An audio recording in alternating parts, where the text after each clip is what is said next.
Meters long, a superstructure stained by salt and rust. Containers stacked in neat, anonymous rows. Merchant traffic like this passes through the region every day. No flag flew that hinted at danger. No escorts. No obvious weapons. Yet to planners in the Pentagon, this ship was not a freighter. It was a moving arsenal, a floating safe, and a traveling prison all in one. Hidden deep inside its more than 1.5 billion individual doses, a potential windfall estimated at about $600 million. Nearby, in secret holds camouflaged behind false bulkheads, sat 13,000 crates painted green and blue, each stuffed with bundles of US dollars, Colombian pesos, and Venezuelan bolivars. The total cash value approached $450 million. It had begun as a prison gang in Venezuela, but by 2025, international intelligence agencies linked it to more than 2,000 murders, 3,500 cases of human trafficking. Washington had already placed the group on its list of terrorist organizations. Now, one of its most ambitious shipments was driving slowly across the Caribbean, convinced it was invisible. That assumption was wrong. By 10:45 that morning, U.S. reconnaissance aircraft and satellites had already shadowed the vessel for hours.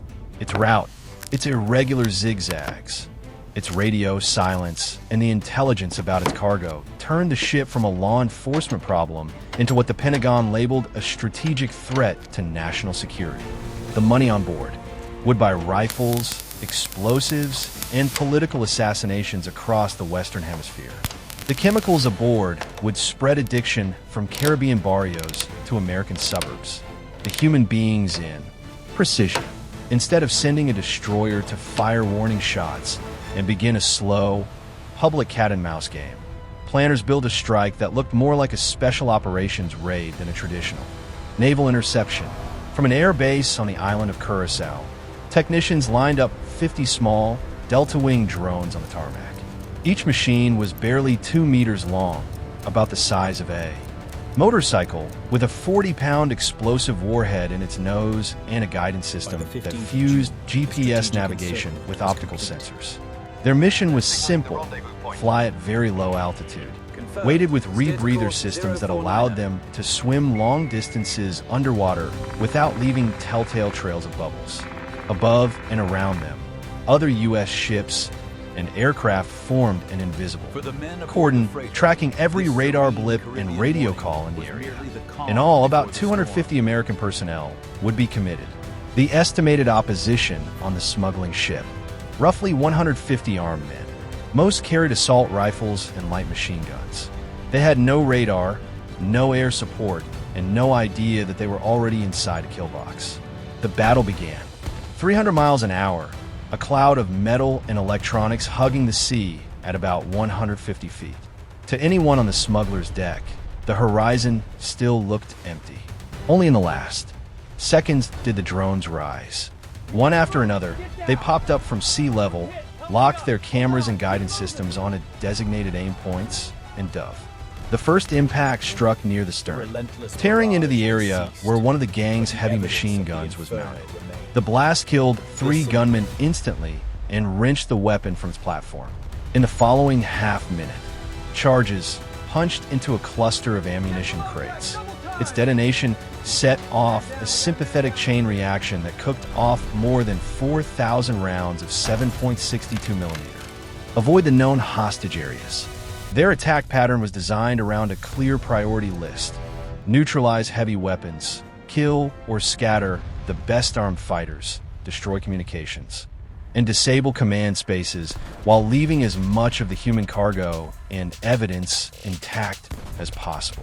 Precision, not spectacle, was the real objective.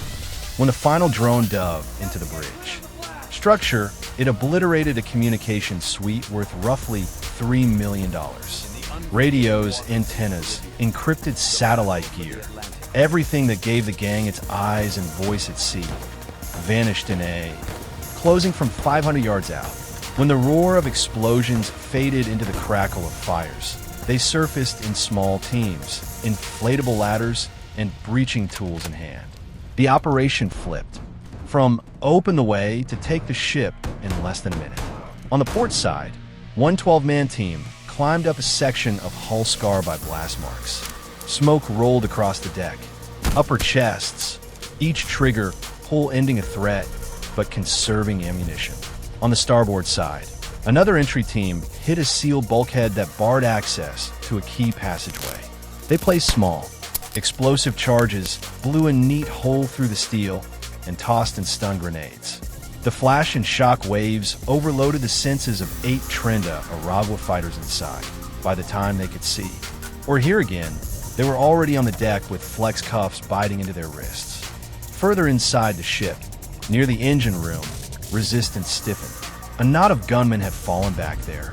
3 American sailors took hits, one in the shoulder, one in the thigh, one along the forearm, yet stayed in position long enough for teammates to flank the defenders and in the fight. All 3 wounded men survived. Their opponents did not. At 11:35, a unit designated Bravo reached the main cargo compartment where the hostages were held. Inside, 42 men and women were chained to workstations and crude bunks. As the gang tried to drag some of them forward as human shields, American snipers who had slipped into overwatch positions on the superstructure struck with clinical speed. In less than 10 seconds, every gunman in that hold was either dead or incapacitated. Medics moved in right behind the assault teams. They cut chains, wrapped bandages, and began tree-off on the weakest hostages first.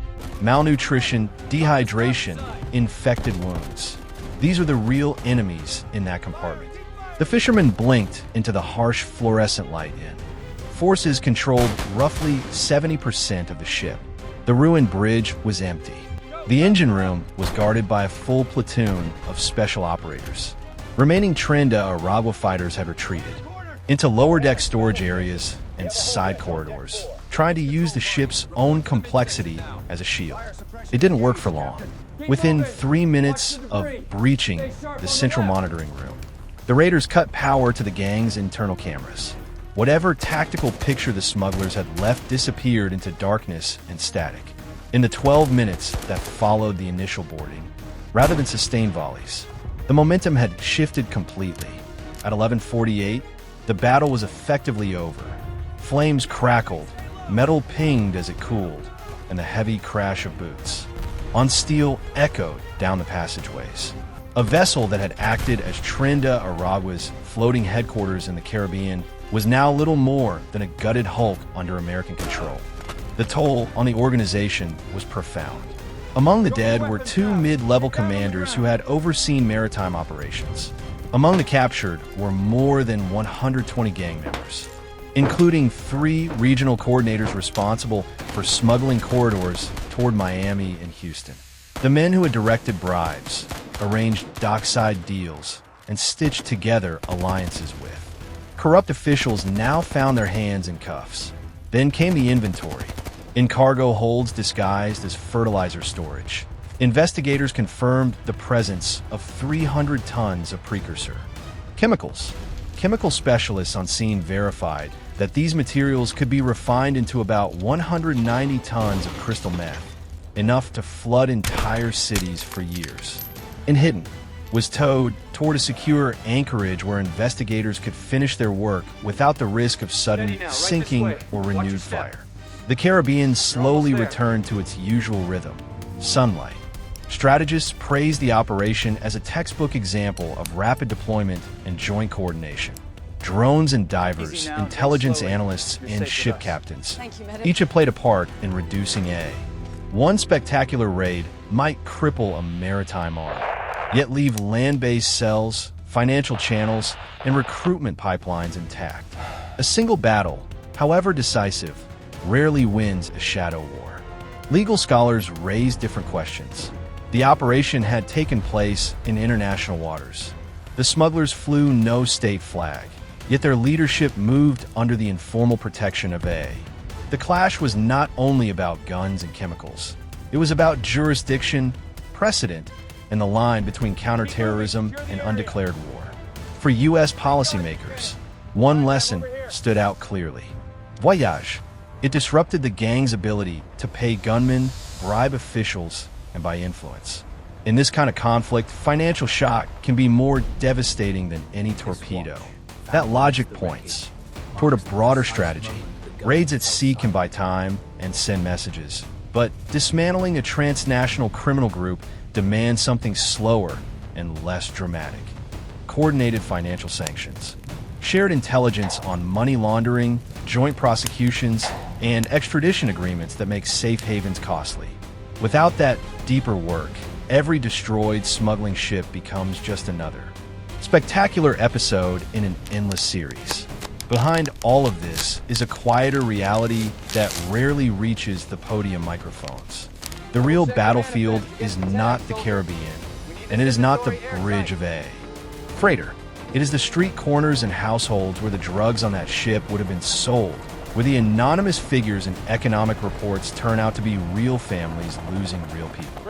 The weapons in this war do not always look like rifles. They look like addictions, debts, and small compromises that erode a community from the inside. This is where the story loops back to those. Losses as overhead. When a society tolerates that logic, it concedes more than territory. It gives up the idea that individual lives have value beyond profit. Operations like the November raid underscore a simple, uncomfortable truth. Peace is not just the absence of naval battles. It is the presence of safe work, of streets not ruled by dealers, of ports where cargo is checked by customs. Bribe, a blind eye, or a dose. Faith cannot armor steel, but choices can reshape the world in which steel is needed. When markets for poison shrink, when communities close their doors to the easy money of trafficking and extortion, fleets of smuggling ships lose their purpose. The Caribbean then becomes what maps say it is, a sea for trade and travel, not a corridor for floating prisons. The burning hulk left behind on that November day will eventually rust and vanish. The cash will be cataloged, the chemicals destroyed, the prisoners tried in courts. What lingers is the question. The raid quietly asks of every society touched by this trade, whether the next generation grows up under the shadow of cartels and gangs, or in neighborhoods where such groups find no recruits and no customers. In that sense, the real operation does not end at 11:48 in the morning. It continues in classrooms, clinics, police stations, and family kitchens, each place where the invisible front line against narcotics and organized crime is drawn and redrawn. Naval drones and special operators can break a single link in a chain. Only persistent, ordinary decisions can keep that chain from being reforged. The story of this ship, its secret cargo, and its sudden fall is one chapter in that larger struggle. It shows what modern power can do in 30 minutes, and also what it cannot. It warns that criminal empires now sail beneath plain hulls and hide behind blurred legal borders. And it suggests that the strongest call to action is not shouted from a podium, but written quietly into the daily habits of the societies that refuse to be their next market.